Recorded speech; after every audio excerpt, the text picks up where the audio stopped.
Retour à présent sur la crise sanitaire. L'origine de la pandémie de Covid-19 aurait bien puisé sa source sur un marché de Wuhan en Chine. Et de nouvelles études publiées dans le magazine scientifique américain Science parviennent à la même conclusion. On retrouve Alexis Guilleux, correspondant d'Europe 1 aux États-Unis. Alexis, les chercheurs sont formels, le virus est bien parti de la ville de Wuhan fin 2019. Oui, c'est l'occasion pour eux d'écarter la piste d'une fuite de laboratoire, une théorie qui avait pourtant convaincu l'immunologue Christian Andersen, l'un des co-auteurs de ces études, mais les données l'ont fait changer d'avis. Toutes ces preuves nous disent la même chose. Elles désignent ce marché particulier au milieu de Wuhan.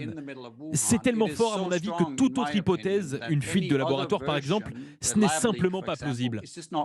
Alors, la première publication est une analyse géographique des premiers cas. Ces malades travaillaient au marché ou habitaient à proximité. De nombreuses traces virales ont également été localisées dans la zone où des animaux vivants avaient été vendus, ce qui confirme ainsi le rôle du marché comme l'épicentre de la pandémie. La seconde étude se base, elle, sur l'analyse des génomes des premiers cas. Elle montre que fin 2019, il y avait déjà 2 variants en circulation, rendant ainsi très plausible la thèse de contamination multiple entre l'animal et l'homme à cette époque. Seule zone d'ombre, les scientifiques ne sont aujourd'hui pas en mesure d'identifier l'animal ou les animaux qui ont servi d'intermédiaire entre la chauve-souris porteuse de coronavirus et la population humaine. Alexis Guilleux, correspondant d'Europe 1 aux États-Unis.